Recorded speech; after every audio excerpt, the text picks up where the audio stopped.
Donc Malifaux est un jeu d'escarmouche en 28 mm qui utilise un univers plutôt western horror. C'est un jeu à activation alternée, donc pendant mon tour je vais activer une figurine, jouer ses points d'action, et passer la main à mon adversaire qui va activer à son tour une figurine, et ainsi de suite, jusqu'à ce que toutes les figurines en jeu aient été activées. C'est un jeu qui utilise les pouces pour tout ce qui est mesure. On peut pré-mesurer avant, pas besoin de déclarer son action avant de voir si oui ou non c'est un succès. Vous pouvez mesurer quand vous voulez. Et c'est un système qui utilise des cartes et des soulstones. Donc les cartes remplacent les dés, c'est le côté aléatoire. Les soulstones sont utilisés à la fois pour acheter votre armée et les améliorations de figurines, mais aussi peuvent être mis de côté pour être utilisés en jeu. Donc le premier tour, en fait, le tour démarre avec la manipulation des cartes. Donc ce que vous faites en premier, c'est prendre votre défausse et la mélanger dans votre deck. Ensuite, vous avez une main qui vous est attribuée. Donc la main, c'est toujours 6 cartes. Certains effets peuvent augmenter votre main pendant la partie, mais au début du tour, c'est forcément une main de 6 cartes. Donc, une fois que vous avez pris votre défausse et mélangé dans le deck, vous pouvez choisir des cartes de votre main et les défausser. Ces cartes-là restent là, elles seront remélangées dans le deck qu'au tour d'après. Une fois que vous avez choisi de défausser des cartes, vous tirez autant de cartes pour revenir à une main de 6 cartes. Donc ça va être votre main qui va être utilisée pendant la phase d'activation pour tricher. Je vais expliquer un peu plus tard. Les joueurs ont l'opportunité, lors du tirage de cartes, d'utiliser une soulstone, donc c'est toutes les soulstones que vous avez mis de côté, pour tirer 2 cartes et défausser pour revenir à une main de 6 cartes. Vous ne gardez pas ces cartes-là, vous les défaussez. Une fois que vous avez votre main, qu'elle est active, vient la phase d'initiative, donc vous faites un tirage. Vous regardez la valeur de la carte. Celui qui a la plus haute valeur décide qui va commencer à activer ses figurines. Là, pareil, vous avez l'opportunité d'utiliser une soulstone pour avoir un flip positif. Un flip positif, c'est je tiens une carte supplémentaire pour chaque flip positif et je choisis la carte que je veux. Donc là, si j'avais utilisé une soulstone, je faisais ce tirage-là et je pouvais très bien choisir le 13 comme carte de cette valeur-là, et à ce moment-là, peut-être gagner mon duel et décider qui va commencer à s'activer. Donc c'est un des emplois d'une soulstone. Une fois qu'on a décidé qui commence à s'activer, les joueurs vont sélectionner une figurine et la faire agir. Donc chaque figurine a 2 points d'action, sauf les masters qui ont 3 points d'action. Les points d'action peuvent être utilisés pour se déplacer. Donc là, on utilise la valeur donnée par la carte, hop, la valeur de walk. Donc là, si j'ai une valeur de 4, pour chaque point d'action, je vais me déplacer de 4 pouces. Je peux aussi charger, ça me coûte 2 points d'action. J'utilise la distance de charge, qui est de là de 8. Je me déplace de 8 pouces. Je cible une figurine, je fais mon déplacement, et je l'engage. L'engager, c'est pas forcément très corps à corps. Enfin, contact au socle à socle. Ça peut être dans la zone d'engagement de l'arme qui est notée sur la carte. En général, c'est 1 pouce, mais ça peut aller au-delà. Donc là, je peux très bien faire mes 8 pouces et m'arrêter juste avant pour être dans la zone d'engagement. Une fois que j'ai chargé, j'ai 2 actions d'attaque qui coûtent 1 point d'action gratuites. Donc je ne peux pas faire mes 2 points d'action, je crame pour faire mon action de charge et utiliser mes 2 actions gratuites sur une attaque qui m'aurait coûté normalement 2 points d'action. C'est forcément 2 attaques qui coûtent 1 point d'action. Et je résous mes attaques. Je peux aussi utiliser des points d'action pour résoudre des actions tactiques. Une action tactique, ça ne cible pas forcément d'autres figurines, ça a plutôt un effet en jeu. Donc la terreur, par exemple, peut être considérée comme une action tactique, mais vous pouvez aussi booster vos figurines ou effectuer des actions sur votre figurine pour l'améliorer. Il y a plusieurs types d'actions tactiques possibles. Et les actions tactiques utilisent un duel simple. Duel simple, c'est je fais un tirage, j'ajoute la valeur de la carte à la valeur de l'action tactique. Donc là j'ai un 7 plus 5, ça fait 12. Si je suis au-dessus de la valeur cible, mon action est réussie et j'applique les effets. Si c'est une action tactique issue d'un master ou d'un henchman, je peux utiliser une soulstone pour avoir un flip positif et utiliser la carte que je veux. Je peux aussi tricher sur une action tactique. C'est une des possibilités. Une fois qu'on a triché, on voit si la couleur peut être utilisée pour déclencher un effet. Donc là, par exemple sur cette carte-là, vous avez un effet qui est déclenché si la couleur de la carte utilisée et utiliser un masque. Là, c'est pas le cas, c'est un bélier, donc l'effet n'est pas déclenché.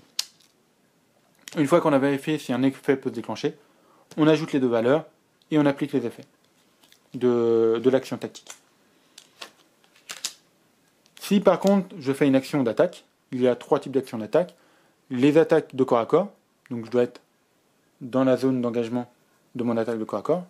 Les actions à distance, donc je vérifie la ligne de vue. La ligne de vue peut être tracée de n'importe quel endroit du socle. Si toutes les lignes de vue peuvent être tracées, il n'y a pas de problème. S'il y en a une qui est coupée par un élément de décor, par exemple, l'élément de décor peut donner un couvert. Si par contre toutes les lignes de vue, quel que soit l'angle, sont coupées, il n'y a pas de ligne de vue traçable, je ne peux pas cibler la figurine. Donc les actions d'attaque à distance, donc j'ai la portée de mon attaque, j'effectue mon attaque. Il peut y avoir des couverts, et si j'ai une figurine ami ou ennemi à 2 pouces de la figurine ciblée, je peux la toucher. On fait un jet au hasard pour savoir quelle figurine je touche en réalité.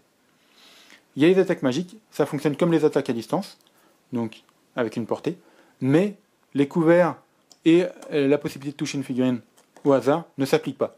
Je cible forcément la figurine que j'ai choisie et je n'applique pas de couvert. Donc les duels d'attaque sont des duels opposés, c'est-à-dire que chaque joueur va tirer une carte, va ajouter la valeur, donc l'attaquant va ajouter la valeur de la carte à la valeur de son action, donc là 10 plus 6 ça fait 16. Le joueur adverse va utiliser la capacité demandée par la caractéristique demandée par l'action d'attaque, donc là je cible la défense de l'adversaire.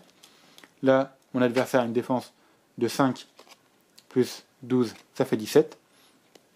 Je suis en dessous de la valeur de sa défense, mon attaque est un échec. Je pourrais très bien aussi cibler certaines attaques qui utilisent le willpower pour cibler la figurine. Donc là, ça m'a fait 16. Donc, en ciblant le willpower, 12 plus 4, 16. 10 plus 6, 16. L'action est un nul. J'ai réussi mon action. Je dois faire égal ou supérieur. Mais là, comme j'ai un 16 contre un 17, c'est un échec. Je peux décider de tricher. Je change ma carte. J'ai un 19 cette fois, 13 plus 6. Je suis au-dessus du 17. Mon adversaire se trouve en infériorité. Lui aussi a l'opportunité de tricher, s'il peut le faire. Là, dans ma main, j'ai pas de carte qui me permet de le faire. Donc, l'action d'attaque est un succès. Je passe. Quand je passe une action d'attaque, l'attaque peut infliger des dégâts. Ce qui est noté ici. Donc là, c'est pareil, je fais un tirage. Hop. J'obtiens un sévère. Ce qui veut dire que là, vous avez les valeurs pour la weak, la moderate et la sévère. J'ai fait un sévère. Je fais 4 points de dégâts. Les points de dégâts qui sont notés ici. Donc je coche 4 petits ronds. Donc il lui restera 2 points de vie. Mais en général, c'est pas aussi simple pour les actions d'attaque car la différence entre la valeur d'attaque et la valeur de défense donne des flips négatifs. Donc les flips négatifs, là si j'avais par exemple une valeur d'attaque égale à la valeur de défense de mon adversaire, j'ai 2 flips négatifs. Ce qui veut dire que je vais tirer ma carte de base, plus 2 cartes supplémentaires pour les 2 flips négatifs, et je choisis la valeur la plus faible. Donc là c'est weak, weak, weak. Il n'y a pas le choix, de toute façon ça sera weak. Si j'avais fait ce type de tirage, sévère, moderate, weak, c'est un tirage négatif, je suis obligé de prendre la weak. Si je fais un tirage positif, je choisis la valeur que je veux.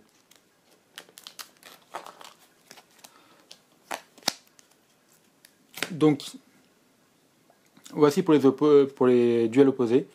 Je fais un tirage pour savoir si oui ou non je dépasse la valeur cible donnée par mon adversaire qui ajoute lui-même sa carte à la caractéristique de la figurine ciblée. Si je suis égal ou supérieur, mon attaque passe et je résous les effets. Alors c'est pas forcément des dégâts, ça peut avoir des effets de jeu, comme donner des marqueurs poison ou paralyser la figurine adverse. Mais quand j'ai des dégâts à faire, je fais un nouveau tirage, j'applique les modificateurs en fonction de la différence entre le jet d'attaque et le jet de défense, et je regarde combien de dégâts je fais. Il n'est pas possible de tricher ou d'utiliser des soulstones sur les jets de dégâts. On peut uniquement le faire au début de l'attaque, si on a un master ou un henchman de chaque côté, enfin d'un des deux côtés ou de chaque côté, pour avoir un flip positif sur son jet. Donc, les jets de dégâts, pas de soulstone utilisable et pas de triche possible. Il y a aussi les jokers. Alors les jokers c'est un peu particulier. Les jokers, vous avez un joker rouge et un joker noir. Le joker noir c'est quelque chose de très mauvais. Et les jokers rouges par contre c'est quelque chose de très bon. Donc lorsque vous tirez un joker, vous êtes obligé d'utiliser le joker. Pas le choix. Quel que soit le flip négatif ou positif, vous êtes obligé d'utiliser le joker. Donc le joker noir, sur un jet d'attaque, il a une valeur de 0. Quelque chose de pas très cool.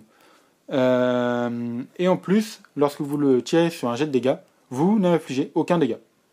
Purement et simplement. Pour le joker rouge, par contre, non seulement il a une valeur de 14, mais en plus il a une couleur de votre choix. D'où l'effet qui se coule. Si vous le tirez sur un dégât, il fait à la fois les dégâts sévères et à la fois les dégâts weak. Donc là, si sur cette action d'attaque, j'avais tiré un joker, j'ajoutais ma valeur weak à ma valeur sévère et j'infligeais 6 dégâts au lieu de 4 ou de 2.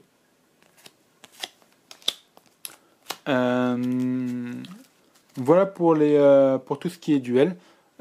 Si, quelque chose aussi d'important, lorsque vous avez des flips négatifs, vous ne pouvez pas tricher. Vous pouvez tricher sur un flip positif, mais absolument pas sur des flips négatifs. Donc, on fait ces actions, on résout les duels éventuels, et à la fin de la phase d'action, on résout en premier les effets persistants, donc c'est tout ce qui est marqueur condition comme le poison qui vous fait perdre un point de vie à la fin de chaque tour. Une fois que c'est fait, on vérifie les objectifs de la mission, donc qui vont pouvoir vous faire gagner des points de victoire. Comme ça, en fin de partie, on désigne le gagnant en fonction du nombre de points de victoire. Et après, à la fin du 5e tour, on vérifie si on joue un tour supplémentaire ou pas. Donc, comment on fait? On fait un tirage. Si la valeur est égale ou supérieure à 10, on joue un tour supplémentaire. Donc là, j'ai obtenu un 10 à la fin du 5e tour, on jouera un 6e tour. Au 6e tour, j'augmente la valeur demandée de 1. Donc au lieu d'un 10+, j'aurai besoin d'un 11+. Je fais un tirage, je fais un 2. La partie se termine au 6e tour. Si j'avais fait un 11 ou plus, on aurait joué un 7e tour, ça m'aurait nécessité un 12 ou plus pour avoir un 8e tour, et ainsi de suite, jusqu'à que le tirage donne une valeur inférieure à la valeur demandée pour continuer. Une fois que la partie se termine, donc à la fin du tour requis, on regarde le nombre de points de victoire, celui qui en a le plus a gagné la partie. Voilà les règles de base pour